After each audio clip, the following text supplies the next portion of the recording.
In 1981, the world lost four bright flames when a private jet carrying the rising rock band Crimson Fireline vanished from radar mid-flight over the Pacific.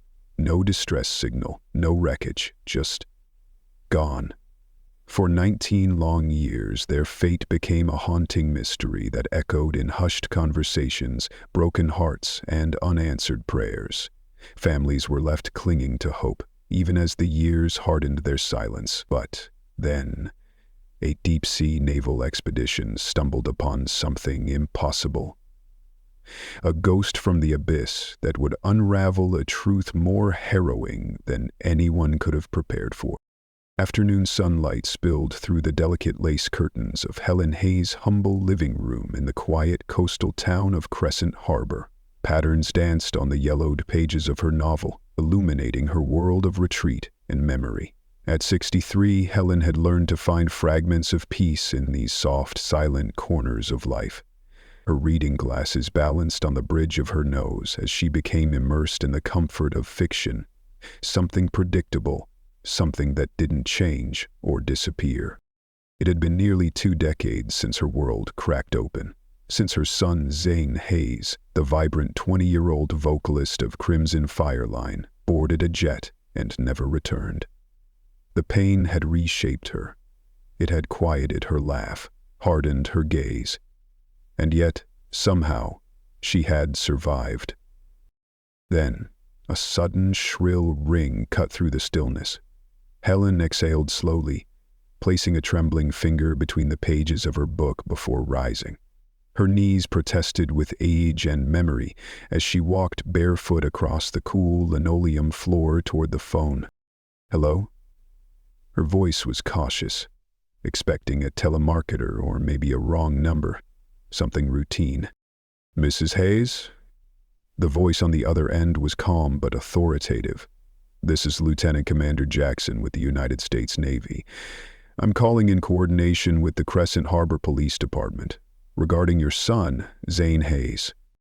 Her world tilted, her breath faltered. She gripped the counter for support as a chill surged up her spine. It had been 19 years, 19 birthdays missed, 19 empty Christmas mornings. She had stopped expecting this call long ago. "What is this about?"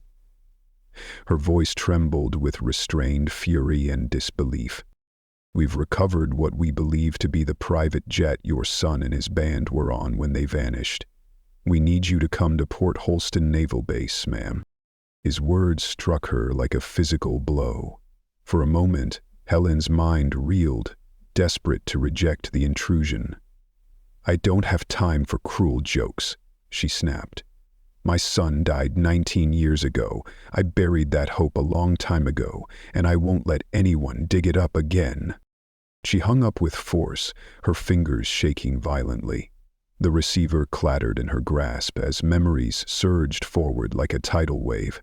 Memories she had spent years burying deep beneath daily rituals and measured solitude.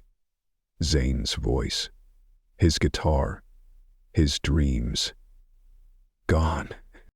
The call had also awakened shadows of another loss, her husband, Malcolm. After Zane disappeared, Malcolm's mind had fractured. He was institutionalized for a time, diagnosed, released, but never truly returned. Even after 5 years, his silence lingered like a ghost. They had grown apart, like two people living on opposite shores of the same storm. Helen returned to her chair, but the novel in her lap no longer made sense. The ink bled into the margins, the words crumbled. Then the phone rang again. Once, twice, 3 times. She let it ring, each chime clawing at her nerves. On the 6th ring, she relented. "I told you. Mrs. Hayes, please. Don't hang up." This voice was gentler, yet resolute. A woman's voice. "I'm Agent Dana Truitt with the FBI. I know this is difficult, but the Navy wasn't joking. We have recovered the aircraft, and we truly need your help." Helen's lips trembled, her voice barely audible. "I'm sorry. I thought..." She exhaled slowly. I'll come. Do you need transportation? No, I'll manage. She hung up and moved like a machine, her thoughts spiraling. She dressed in silence, a navy-fueled dress, soft walking shoes. Her hands moved on instinct. Her soul, though, remained paralyzed. As she stepped out into the cool coastal air and headed for the station, a familiar car pulled beside her. The window rolled down, revealing the worn faces of Patricia and Donald Maddox. "Helen," Patricia's voice cracked. "You're going too?" Helen nodded, unable to find the words. She recognized them instantly. Their son had been the bassist in Zan's band. The connection was too deep to forget, even after 2 decades. "Come with us," Donald said gently, opening the back door. Helen slid into the leather seat. Patricia turned to her, eyes red. "The Kleins are on their way. Derek's aunt and uncle. His parents passed a couple years ago. And Marinos, Ricky's cousins, his folks, they're gone now, too." The drive was long and wordless. The Pacific Ocean flashed beside them like a memory too vast to comprehend. Silence filled the car, broken only by occasional sniffles and sharp breaths held too long. When they arrived at Port Holston Naval Base, the atmosphere was thick with tension. Naval guards, FBI agents, police officers, scientists. Everywhere Helen looked there were uniforms, clipboards, and burdened faces. Agent Trude met them at the gate, her presence striking. She looked young, sharp-eyed, steady. "Thank you all for coming," she said, her tone both respectful and grave. "I know how hard this must be." She led them across the tarmac, and then Helen saw it. A jet. The exact same aircraft Malcolm had captured on film all those years ago, snapping photographs like a proud father seeing his son off to the stars. The red stripes had once gleamed like fire. Now they were rusted, faded, ghostly. Seaweed clung to its wings. Time had draped the plane in mourning shrouds. Dr. Martinez, the expedition's lead scientist, stepped forward. "We were conducting a deep-sea ecological survey," he explained, "exploring hydrothermal vents. Our sonar detected unusual metallic echoes, and a submersible confirmed it was a jet 12,000 feet down." He gestured solemnly to the wreck. The Navy and FBI recovered it using a high-capacity marine crane. The fuselage was remarkably intact. Sealed door, cracked windows, almost frozen in time. Helen's gaze shifted to the body bags laid out on tarps nearby. A sickening weight dropped into her stomach. "Is that?" she whispered. Agent Truitt nodded grimly. "Yes. That's why we need you here." "Identification," Dr. Martinez added. "At that depth, decomposition slows dramatically. Cold temperatures, low oxygen. It's possible they're still identifiable, even after all these years." Helen didn't move, her feet rooted to the earth. Her heart, suddenly too full, threatened to burst. This wasn't closure. This was the reopening of a wound she had spent half her life learning how to live with. And now, the past had risen from the deep. Patricia Maddox clutched her husband's arm as if letting go might pull her under. Her voice cracked as she pleaded, "Please, we need to see them." Her eyes begged for what her heart feared, confirmation. The officials hesitated, exchanging silent glances heavy with the weight of empathy and protocol. Finally, one of them knelt down and slowly unzipped the first body bag. A single cry broke through the air like a siren. Patricia's wail, primal and raw. "Trent, my baby!" she shrieked. Even after 19 years, there was no mistaking the red leopard pants. Trent Maddox, ever the showman, had never shied from flamboyance. Even death hadn't stolen his signature. Patricia collapsed into her husband's chest, her screams muffled by fabric and grief. Her sobs didn't just echo, they shattered the air. Another zipper was drawn open with trembling hands. Inside lay Derek Clean, his distinctive leather vest and belt buckle, gifts from his late father, left no doubt. His aunt and uncle couldn't hold themselves upright. They folded into each other's arms, their bodies racked with sobs that sounded like old wounds ripping open. The other bags were opened methodically. Each revealed bodies of men no one recognized. None were crew, not the pilot, not flight attendants. Their suits were finely tailored, or had been before the salt and time began their slow unraveling. Though waterlogged and frayed, they hinted at affluence. The boys were supposed to meet with a major international distributor, Helen murmured, her voice low, almost to herself. They were flying out to negotiate a deal with a record label. Maybe these men were part of that entourage? Rodriguez, the original officer on Zane's missing person case, nodded solemnly. Your husband was listed as the band's manager. He shared some of that during the early investigation. Never told me much, Helen whispered, but he told the police everything. Rodriguez confirmed with a sad nod. Malcolm. He struggled after the incident, grew violent, diagnosed with acute psychological trauma. Wasn't himself. We reached out to him after he was released, but he wouldn't talk. He never really came back to us. The forensic team moved in. Photographers snapped meticulous images. Technicians in gloves and masks examined the remains. One tech, younger than the rest, straightened suddenly. His voice was sharp. Gunshot wounds. All victims. Agent Truitt's expression hardened. The news stilled the air. This wasn't an accident. Something went wrong in the sky. The wounds suggest they were killed early in the flight, the technician continued. Possibly while the jet was still ascending. No pilot among the bodies, which means autopilot was set. Truitt finished, grimly. He likely parachuted out. Ellen felt something ignite inside her. Not relief, not exactly, but something close. Zane, Ricky, they're not here, she said, her voice tight. That means there's still a chance. Or Truitt met her gaze and softened. Yes, it's possible.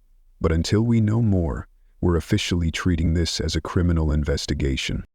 Then came the swarm. Like vultures to carrion, reporters descended with blinding lights and probing questions. Microphones thrust forward, cameras rolling.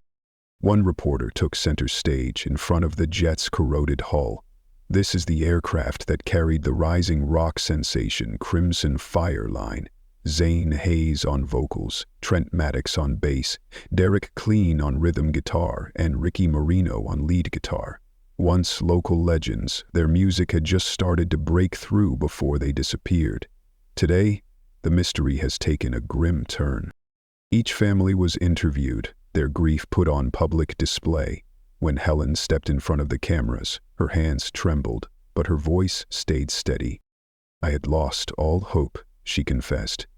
But now, with this discovery, I pray the truth will follow. She looked directly into the lens, her voice breaking ever so slightly. Zane, if you're watching, if there's any chance, you come home, sweetheart. Please. The cameras clicked. The other families clung to each other. Helen stood alone, her grief locked in place, trained over years like muscle memory. After the interviews, a soft-spoken officer approached her. Mrs. Hayes, may we take you home? She nodded, her energy spent. As the patrol car eased through the gates, Helen caught one last glimpse of the plane. For 19 years it had guarded its secrets in silence, cradled in the ocean's dark womb. Now they were surfacing, and Helen wasn't sure if she was ready to face what might come next. The drive home was wordless. The young officer didn't speak, sensing she needed the quiet. When he helped her to her front door, he said gently, "If you need anything." "Thank you," she replied, voice barely more than a breath. Once inside, Helen leaned back against a closed door, and then the grief no longer containable broke free. She sank to the floor, her body trembling, and wept. For Zane, for the boys, for every unanswered question that had clawed at her for 19 silent years. After what felt like an eternity, she pulled herself up using the wall. Her body ached, her knees stiff, but her will was steady. She walked to her dusty old computer in the study, powered it up, and found her way to a long-abandoned support forum for families of the missing. Her fingers hovered, then typed. They found the plane. 2 of the boys. They were shot. Zane wasn't among them. I don't know what to believe. Replies poured in, messages of prayer, words of caution. Please protect your heart, Helen, one user wrote. Hope is beautiful, but it's also dangerous. Hours slipped by. Helen only snapped back to the present when she noticed the time. Her doctor's appointment was soon, and the bus ride would cut it close. She also wanted to stop by Malcolm's. Despite everything, he deserved to know. She grabbed her purse and hustled outside. Just as she reached the bus stop, it pulled away. She waved, but the driver didn't see. Frustrated, she checked the schedule. Another 40 minutes. Nearby, a man stood alone, watching her. He was maybe 50 in a faded jacket. There was something about his eyes. Too focused. Too cold. Trying to ease the tension, Helen offered, "Nice day." He didn't smile. "Saw you on the news," he said, flatly. "Your son, probably dead, deep in some trench." The cruelty of the words hit her like ice. "What is your problem?" she asked, recoiling. A bus arrived, not hers. The man boarded, never breaking eye contact through the glass. Something in his stare unsettled her to her core. She shook off the dread and walked to a nearby payphone by the supermarket. She called Malcolm. At first, he refused to talk about the plane, but eventually she broke through. "I'll be there at 3, she promised. Right after the appointment, she hung up and turned. Her heart froze. The same man was there. Silent. Closer now. "What?" he sneered as she gasped. Helen didn't speak. She walked away quickly, shoes tapping the pavement in warning. She cast a glance behind. He had picked up the payphone but was watching her, not coincidence. Not anymore. Inside the supermarket, she felt safer among the crowd. She passed produce, then rode the escalator to the electronics section, thinking of Malcolm and his old love for National Geographic. Then she saw them. Her face, broadcasted across 20 TV screens. People began to recognize her. One by one, they surrounded her, offering condolences, memories of the band, pressing in. "Please, give her space," a man barked, pushing through. Relief turned to fear as Helen saw who it was, the man from the bus stop. Before she could react, he gripped her wrist and dragged her toward an emergency stairwell. His strength was terrifying. She struggled, panicked. "What are you doing?" He didn't answer. He opened the door to the stairwell, pulling her inside. The cold concrete echoed her gasps. "I'm not here to save you," he said coldly. "I'm here to deliver a message. You talk to anyone, FBI, cops, anyone, and it's over." He stepped in close, pressed something hard against her stomach. Helen looked down. A gun. Her voice was barely a whisper. "Please, if you know where my son is, if he's alive, you breathe a word and you can kiss that chance goodbye," the man hissed, his voice razor-sharp and full of venom. "Better to throw yourself into the sea before they find you. The man who sent me, he's not known for his forgiveness." Helen's heart pounded against her ribcage like a wild drum. Her breath caught in her throat. How could she trust anything he was saying? How did she know this wasn't just another cruel game played by someone who knew her face from the news? "How do I know you're not bluffing?"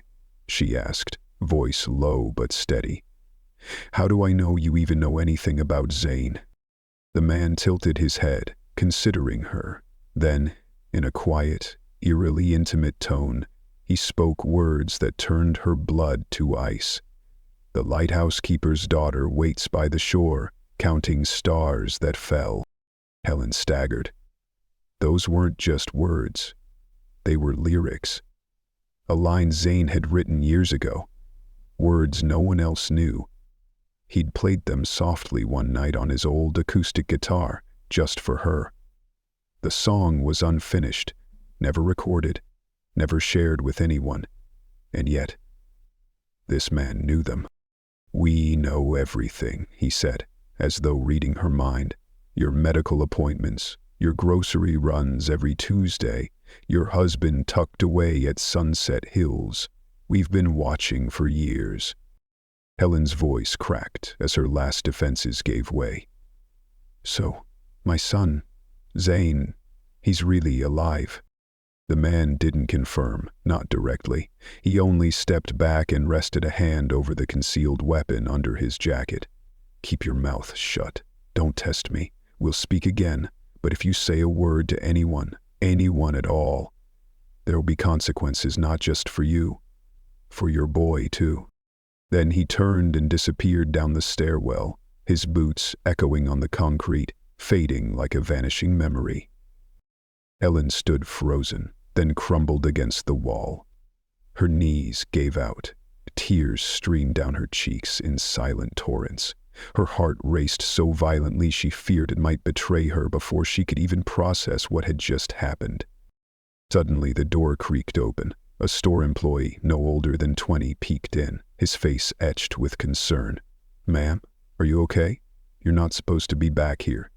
Do you need help? Should I call someone?" Helen quickly straightened, wiped her cheeks, forced composure. "No," she said, her voice ragged. "Just needed a minute. I'm all right." The young man squinted, then blinked in recognition. "Wait, you're the woman from the news. I'm so sorry about your son."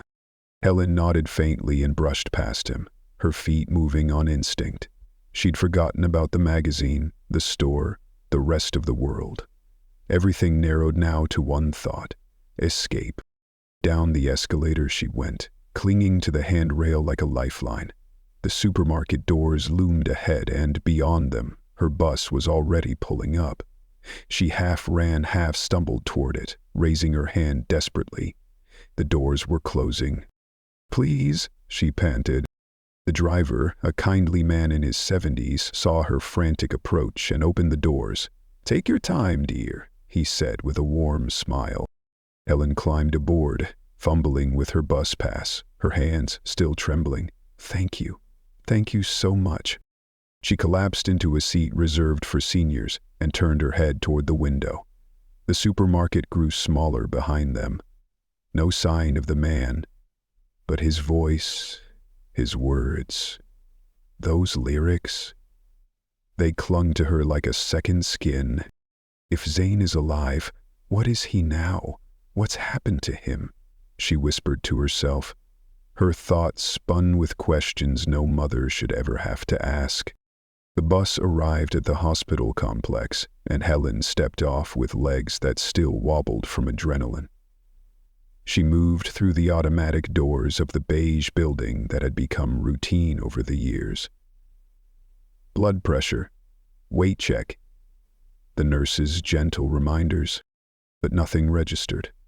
Her mind stayed trapped in that stairwell, with that man, those words, and the loaded threat behind them.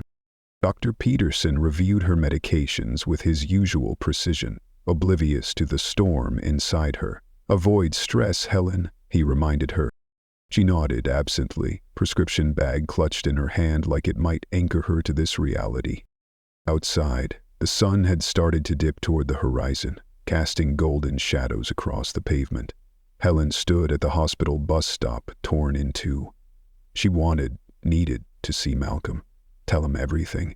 Despite their history, he was still her partner in grief.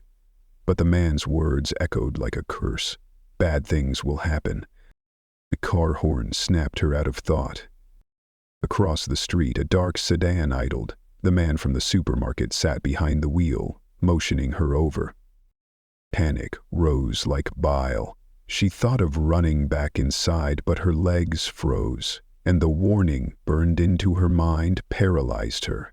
Slowly, every step a betrayal of reason, she crossed the street. "Get in the back," he ordered through the cracked window. Helen hesitated. "I don't know who you are." "Backseat." Now, his voice brooked no resistance. Against every survival instinct she had, Helen opened the door and slid in. The locks clicked shut. "I know where you were heading," the man said, merging into traffic. "To see your husband, to talk." "I wasn't going to say anything," Helen pleaded. "He has a right to know about the plane, about our son." "No, he doesn't," the man snapped. "Put those on." He tossed a pair of handcuffs onto the seat. Helen stared, horrified. "I don't even know you. I should have called the police." "You're testing my patience," he growled, then reached back, grabbed her wrists, and snapped the cuffs on despite her struggles. "Make a sound," he said, "and I'll end this, right here." She went quiet, frozen. The car left Crescent Harbor behind. The landscape changed, city giving way to dense forest, paved roads turning to gravel. Eventually, a dirt path led to a cabin nestled among towering pines. Isolated, silent, he dragged her inside. The cabin reeked of damp wood and ash, bare furniture, cold fireplace, a place made for silence. "You can't keep me here," Helen said, defiant despite her shaking voice. "They'll look for me." "No one will find you," he said. "Now be quiet." He pulled a roll of duct tape from a drawer and silenced her. Her screams were swallowed by the damp walls. Then he stepped outside to smoke and make a call. Through a dirty window, Helen watched him pace. When he noticed her staring, he moved further into the shadows. She tested the cuffs. Too tight, her arthritic hands no match for their design. The man came back, stamped out his cigarette, then moved to a wooden wall. He pressed it. A hidden panel clicked open. Behind it, plastic-wrapped packages, white powder. Helen's eyes widened in recognition. She didn't need to ask. He ripped the tape from her mouth. "Swallow these," he commanded. "No," she cried. "I won't. Kill me if you must, but I won't help you move drugs." "I'm Edric Canvo," he said, tossing the name like a challenge. "Your son made a deal. You want to see him again? You do this."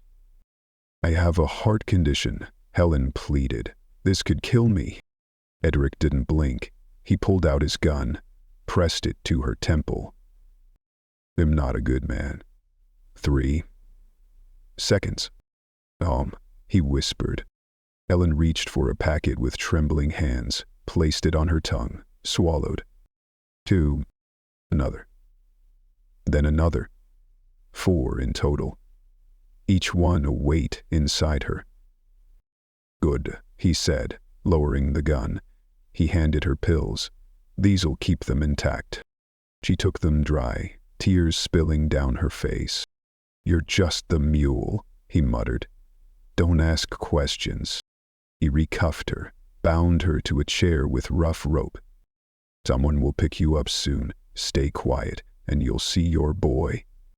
Helen sat in the dim light, bound, heart racing, 4 drug packets inside her, her hope for Zane clashing with the horror of what she'd become.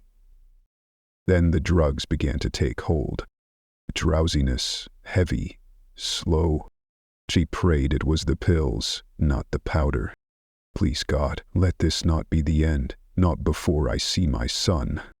Her vision blurred at the edges. The room swayed like a boat in rough seas. Helen no longer knew whether she was seated or floating, bound or weightless. Time unraveled. Minutes bled into hours, or maybe it was only seconds. In the haze of numbness and nausea, she felt herself detach from her body. Then came the distant roar of an engine, Headlights flashed like ghosts across the boarded-up window. The door opened, and Edric's face appeared before her, shimmering in her drugged vision like something underwater.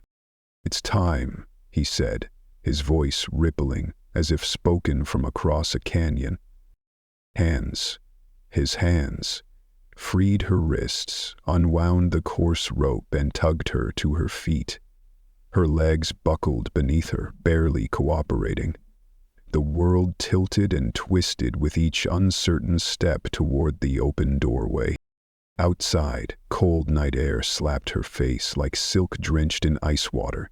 It cleared nothing, only deepened her disorientation.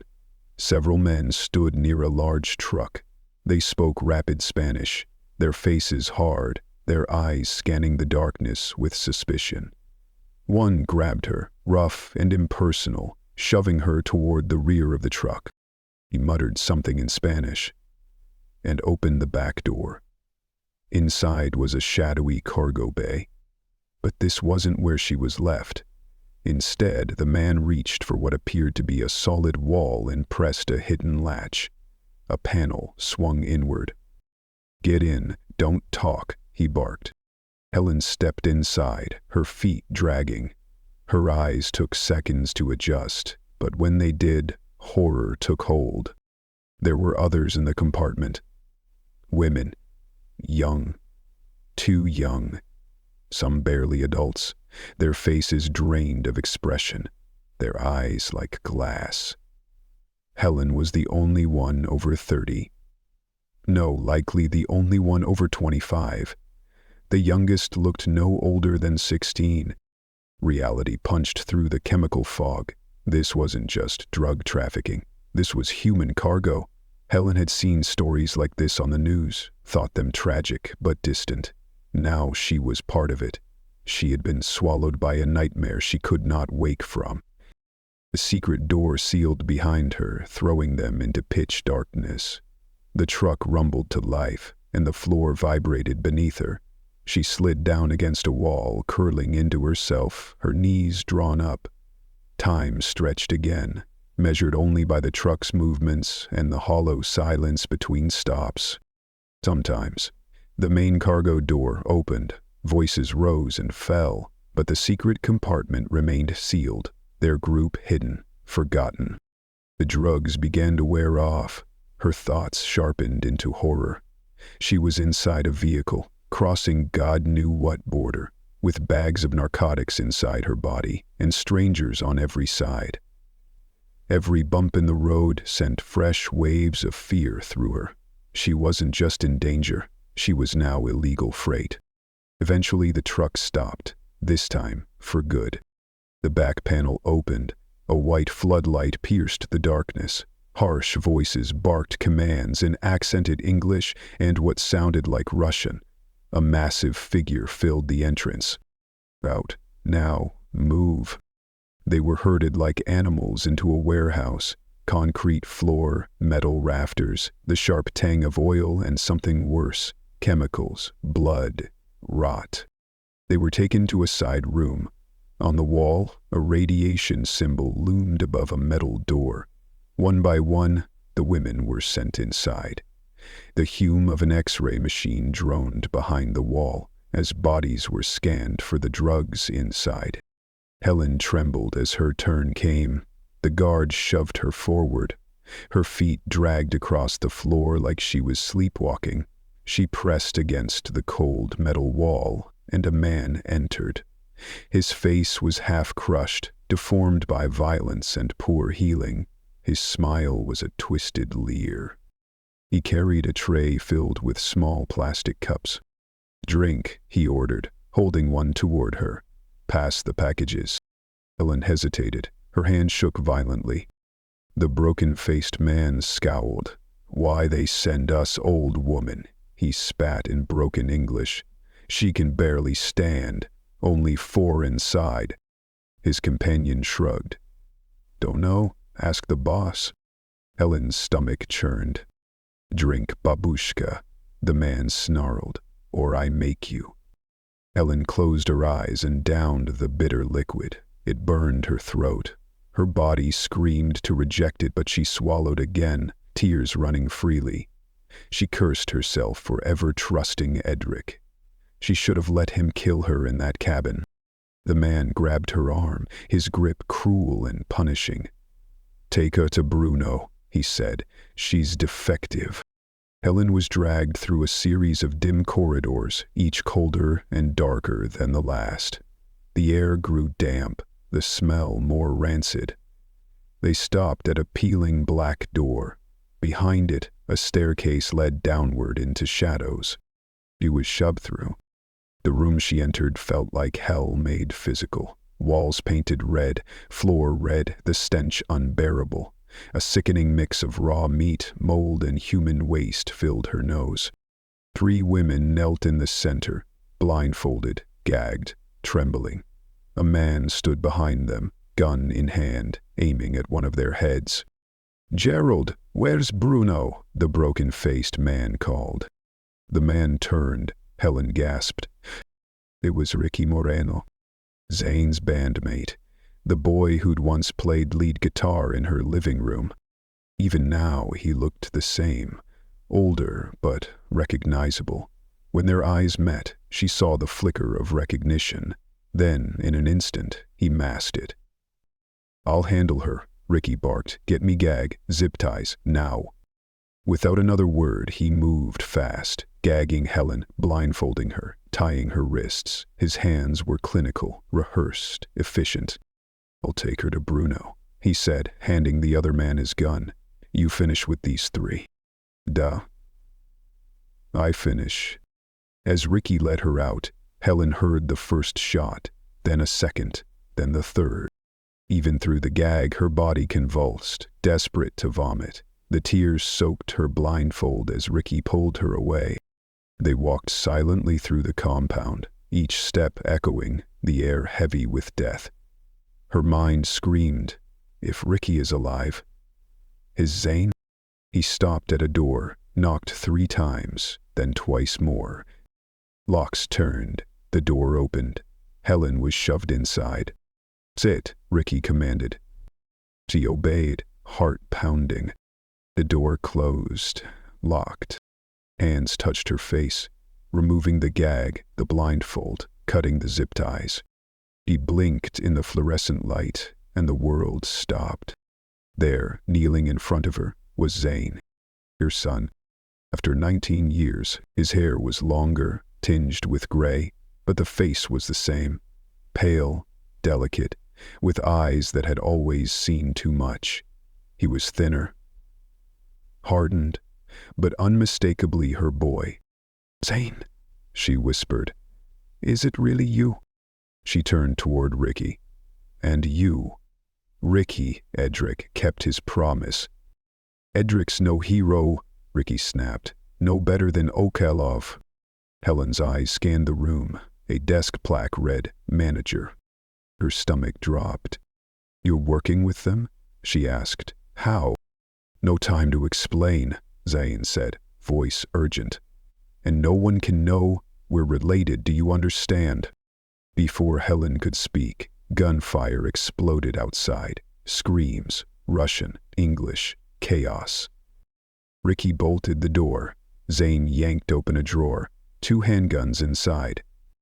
"There's a phone," Helen cried, pointing to the desk. "We can call the police." Zane turned, eyes cold. "This is our life now." Helen stood, heart breaking. "No. It doesn't have to be. We can escape. Go back to what we were."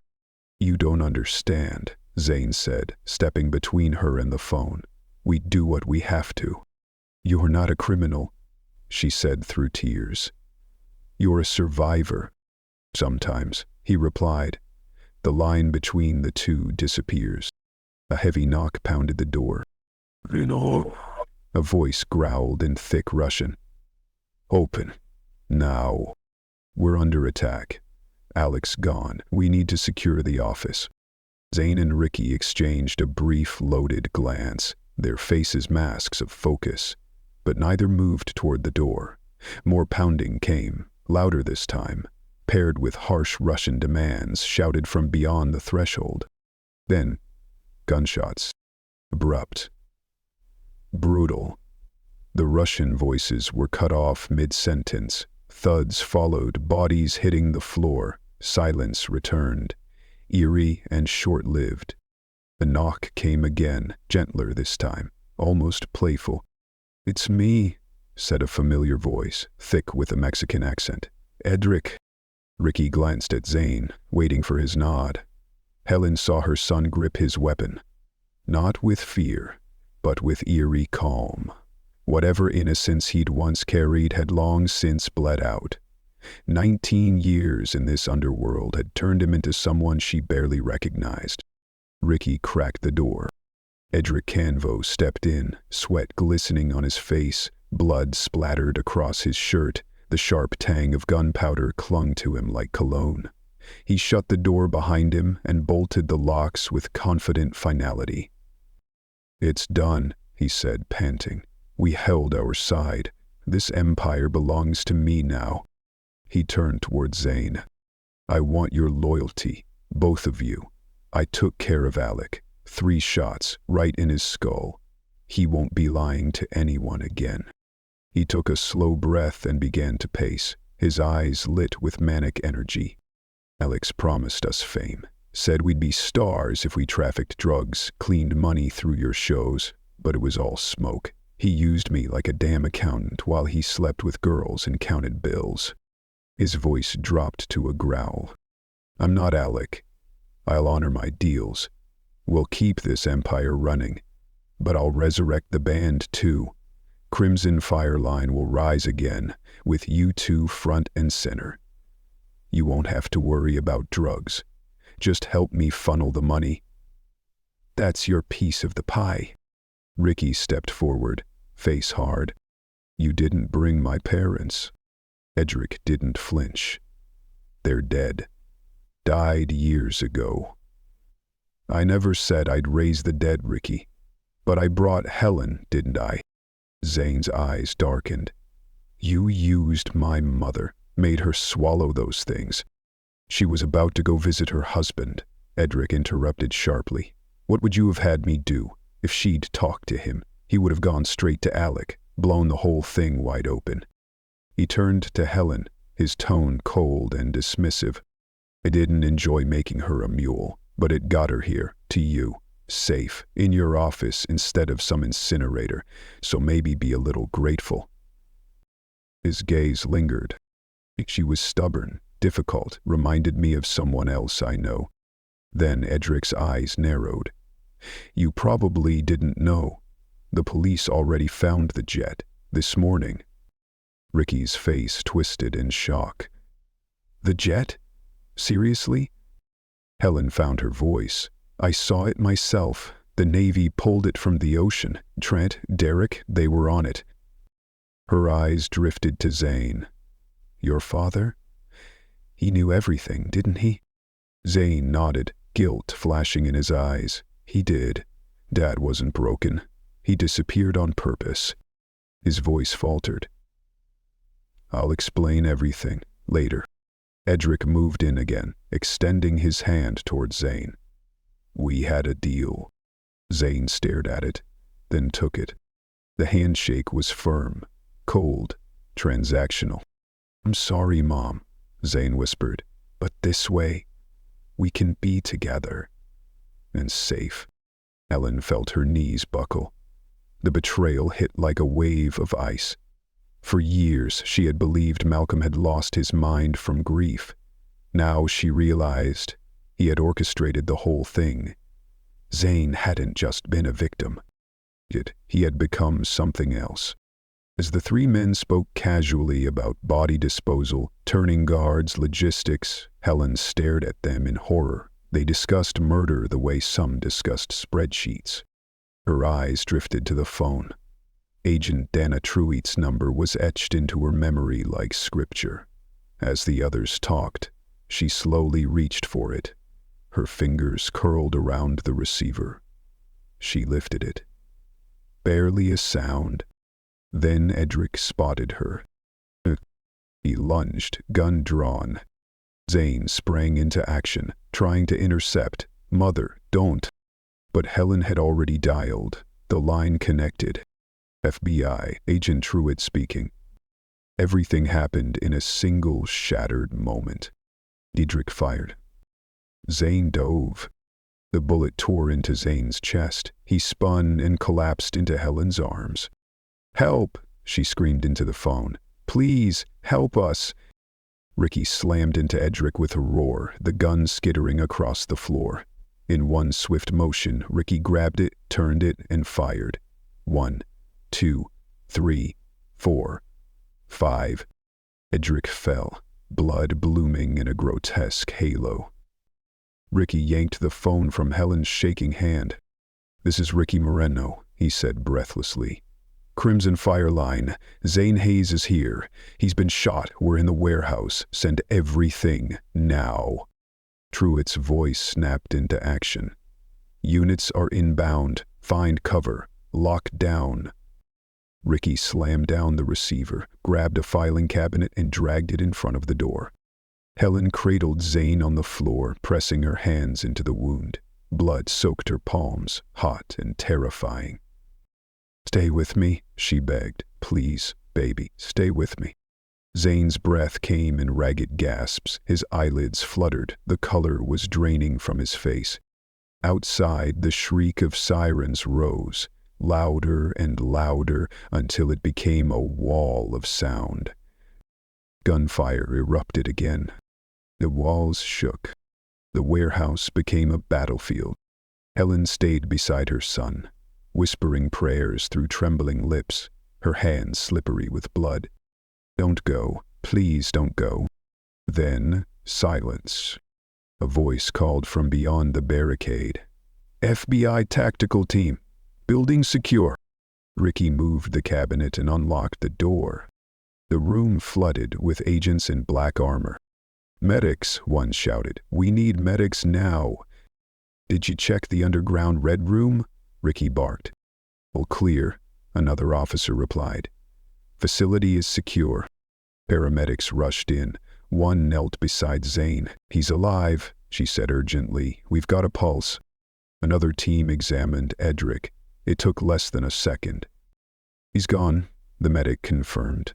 "Multiple shots. Head, chest. He bled out almost instantly." An officer approached Ricky. "Who fired the weapon?" "I did," Ricky said, his voice steel. "He was going to kill us all." They lifted Zane onto a stretcher as Helen followed, her hands still slick with his blood, trembling with shock. Every step through the warehouse revealed the carnage that had erupted minutes ago. Bodies under sheets, markers scattered across the floor, agents photographing what was once a trafficking hub and now a crime scene. After 19 years of silence, of wondering and aching, she had found her son. But at what cost? Outside, the cool night air swept across her cheeks. The lot overflowed with emergency vehicles, ambulances, unmarked FBI vans, local patrol units. Red and blue lights flashed against the steel and concrete, bathing the scene in chaotic color. The energy was tense but focused, a system shifting into gear after years of inaction. One team wheeled Zane into a waiting ambulance. Another zipped Edric Kenvo's lifeless form into a body bag and loaded it into a separate vehicle. As Helen turned, she saw Agent Dana Truitt exiting a black SUV, her pace brisk, expression serious. A paramedic called out, "Mrs. Hayes, we need to leave, now. Every minute counts." Truitt jogged up beside her, nodding. "Go. I'll take Ricky's statement here and meet you at the hospital." Helen turned to Ricky, who stood quietly with agents. His hands were no longer cuffed, but he looked spent. Wrecked. "I'll see you soon," she told him softly. "I'll do the right thing," Ricky said, his voice thick. "I swear." Helen offered a nod of gratitude, then climbed into the ambulance. As the doors slammed shut, the siren screamed to life. The paramedic worked over Zane, checking vitals, adjusting IV lines. Helen gripped the side rail of the bench, her gaze fixed on her son's pale face. Lips colorless, breath shallow and mechanical. At the hospital, the chaos was more clinical, controlled and sterile. Zane was rushed into the ER. Helen caught a glimpse of blood-soaked bandages before he vanished behind swinging doors. Edric's remains were diverted to the morgue. Left in a waiting room under fluorescent lights, Helen tried to keep herself from crumbling. Her heart pounded erratically. Dr. Peterson's warnings about stress rang in her ears. She needed to breathe. She needed to stay alive. For Zane. Then a sharp pain twisted through her abdomen. She gasped. The drugs. She had almost forgotten. "I swallowed drug packages," she told a nearby nurse urgently. "I need help, now." The nurse's eyes widened. "Follow me." They rushed her to a private medical suite. Another nurse entered, pulling on gloves, setting up a bedpan, forceps, sterile containers. "We'll retrieve them carefully. If one ruptures, it could be fatal." The procedure was slow and deeply humiliating, but Helen didn't care. She just wanted the poison out of her body. All 4 packages were removed, intact, and logged into evidence. When it was over, her body shook from the strain, but she was alive. Stable. She was admitted for observation. Her heart was under stress but holding. She underwent EKGs, blood panels, and was stabilized with IVs. Later that evening, Agent Truitt arrived, accompanied by another agent. "We spoke to the doctors," Truitt began gently. "You're stable now. That's good." "What about Zane?" Helen asked, gripping the sheets. "He's alive," Truitt said, "but he's in a coma. He flatlined twice during surgery. The team revived him both times. He's stable, but critical." Helen exhaled, eyes closing with tearful relief. "Thank God." "Ricky told us everything," Truitt continued. "He's been fully cooperative." "Do you want to know what really happened in 1981? Helen nodded. "Please, my son never had the chance to explain." Truitt opened her folder. "Your husband Malcolm orchestrated the entire trip. As the band manager, he invited the boys on what he claimed was a celebration. In reality, he had partnered with a man named Alex Sulofov. The plan? Use the band as a front to launder drug money through tours, ticket sales, and merchandise." Helen's stomach turned. "He planned this?" "Yes." When Zane and Trent refused, Malcolm and 2 cartel enforcers pulled guns. Trent fought back, was shot. Derek tried to radio air control and was executed. Only Zane was spared, because he was Malcolm's son. Helen turned away, sobbing softly. "He was just a boy." Ricky agreed to cooperate under one condition: that his family be protected. Alex saw his charm, thought he'd be valuable. "Malcolm threatened Zane. Told him you'd be killed if he didn't play along." Lou paused before continuing. "The pilot, one of Alex's men, set the jet on autopilot and parachuted out. The plane crashed into the Juan de Fuca Ridge. Too deep for early 80s tech to reach. The beacon had been removed. The radar coverage was minimal in that area. That's why it took 19 years. Helen sobbed openly now. "My son worked for monsters. He was forced to take lives, smuggle children. And I didn't even know." Truitt knelt beside her. "Your husband is in custody. He'll face trial. The years he spent hiding behind the mental illness facade won't protect him anymore. And Zane and Ricky?" "It's complex," Truitt admitted. "Technically they're complicit, but we'll argue they were coerced. Teenagers under threat. Ricky's full cooperation and the nature of your son's injuries will help. With a good lawyer, they could be granted immunity in exchange for full testimony." Helen nodded slowly. "Ricky's parents are gone. He didn't have anyone. I want to speak to him, once I'm strong enough. They can be arranged." As the agents left, Helen turned to the nurse. "Please, I need to see my son." A wheelchair was brought in. She was helped in and wheeled through sterile halls, each corridor bathed in white silence. At the ICU, glass doors opened to a room full of machines. And there he was, Zane, her boy. He lay still, pale as snow, wires and tubes covering his body. A ventilator hissed beside him, bandages wrapped tightly around his chest, monitors blinked and beeped. The nurse left them alone. Helen reached out, her fingers trembling, and took Zane's hand. It was warm. "Baby," she whispered, voice cracking. "My sweet boy." She wept. For what he endured, for what he became, for what she lost, and for what might still be saved. "I'm so sorry," she cried. "Sorry I couldn't protect you. Sorry your father used you. But you saved me, Zane. You took that bullet. You gave me another chance. Now I will fight for yours." She bowed her head, her tears falling onto his hand.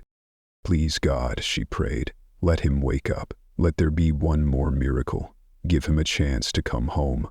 Not to the past, but to something new, something better." She squeezed his hand gently. "You were never a monster. You were a child in a storm, a survivor." Zane didn't move, but the machines beeped, the air flowed. Helen sat there, holding his hand, the lines between mother and son reforged in silence. After 19 years, she had answers. After 19 years, she had him again. And now, all she asked was for him to open his eyes and call her mom.